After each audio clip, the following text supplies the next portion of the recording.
কলাতে প্রচুর পরিমাণে পটাশিয়াম রয়েছে, যা আপনার রক্তচাপ নিয়ন্ত্রণে অনেক সহায়তা করে, হার্টকে অনেক ভালো রাখে, ঘুম কিন্তু আপনাদের একবারেই পরিপূর্ণ করে দেবে। তাই প্রিয় কৃষিপ্রেমী ভাই এবং বোনেরা, আমরা কিন্তু কম বেশি বাড়ির সামনে বলেন এবং কলা কিন্তু চাষাবাদ করে থাকি। তাই কলা চাষাবাদ করতে গিয়ে যে মারাত্মক একটি পোকার আক্রমণ হয় সেটি হচ্ছে বিটল পোকা, এবং এর পাশাপাশি আরেকটি সবচেয়ে বড় রোগ কলার সিগাটোকা রোগ। তাই এটি আসলে কিভাবে দমন করবেন এই বিষয়ে গুরুত্বপূর্ণ কিছু পরামর্শ আপনাদের মধ্যে শেয়ার করতে যাচ্ছি। তাই ভিডিওটি না টেনে সম্পূর্ণ ভিডিওটি দেখেন, আশা করি আপনারা অনেকেই উপকৃত হবেন। এখানে বিটল পোকা যখন আক্রমণ করে কচি পাতা অবস্থায় সম্পূর্ণ পাতার রসটি কিন্তু চুষে খাবে, এবং এই যে দেখতেছেন এখানে কলা ছোট অবস্থায় আছে, এই অবস্থায় কিন্তু এই পোকাটির আক্রমণ প্রচুর পরিমাণে হয়। পোকা যদি আপনারা দমন করতে না পারেন সম্পূর্ণ কলার কিন্তু যেটি থোর বলে আমাদের ভাষায় সম্পূর্ণ নষ্ট করে দেবে। তাই এটি দমনের জন্য সর্বপ্রথম আপনারা যে কাজটি করবেন, একই জমিতে বারবার আপনারা কলা চাষাবাদ করবেন না বিটল পোকা দমনের জন্য।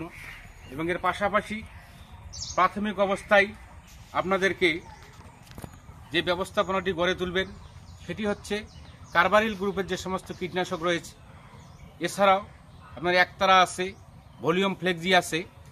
প্রতি লিটার পানিতে যদি আপনারা 1 গ্রাম বা 1 মিলি হারে যদি স্প্রে করেন তাহলে কিন্তু এই পোকা আপনারা সহজেই দমন করতে পারবেন। এবং এর পাশাপাশি আপনারা এখানে দেখতেছেন যে আমি একটি পলিথিন হাতে নিয়েছি, একবারে ছিদ্রযুক্ত পলিথিন যেটিকে বলে, কোনো প্রকার ছিদ্র থাকবে না। এবং এই কলার থোরটিতে যখন মনে করেন আপনার আসবে তখন যদি এই পলিথিন দিয়ে সুন্দরভাবে আপনারা ওখানে পেঁচিয়ে দেন তাহলে কিন্তু এই পোকা কিন্তু খুব সহজেই দমন করতে পারবেন আপনারা। এবং আপনারা অনেকে হয়তো প্রশ্ন করবেন যে আমাদের কলা যদি আমরা বাগানে করি এতগুলো আসলে পলিথিন দেওয়া সম্ভব না।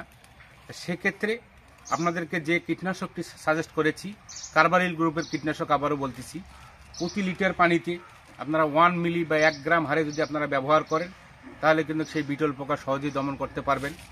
এবং এই আরেকটি যে রোগটি আপনাদেরকে দেখাচ্ছি, যে দেখেন এটিকে বলা হয় কলার সিগাটোকা রোগ। তো এই প্রথম অবস্থায় প্রাথমিক অবস্থায় হলুদ হয়ে আসবে, কিন্তু হলুদ হয়ে আসার পর এই পাতাগুলো কিন্তু শুকিয়ে শুকিয়ে আসবে এবং সমস্ত আপনার গাছটিকেই কিন্তু আপনার মনে করেন একবারই অক্লান্ত করে ফেলবে। সেক্ষেত্রে আপনার উদ্ভিদের যে সালেক সংশ্লেষণ প্রক্রিয়া সেটি বাধাগ্রস্ত হবে, কিন্তু যেটির মাধ্যমে আসলে গাছগুলো খাদ্য গ্রহণ করে থাকে। তাই এটি আপনারা দমনের জন্য অবশ্যই প্রপিকোনাজল গ্রুপের যে সমস্ত ছত্রাকনাশক রয়েছে সেগুলো প্রতি লিটার পানিতে আপনারা যদি 0.5 মিলি হারে যদি স্প্রে করেন তাহলে কিন্তু আপনারা আপনাদের কাঙ্ক্ষিত যে আশানুরূপ ফলনটি অবশ্যই পাবেন প্রিয় ভাইয়েরা।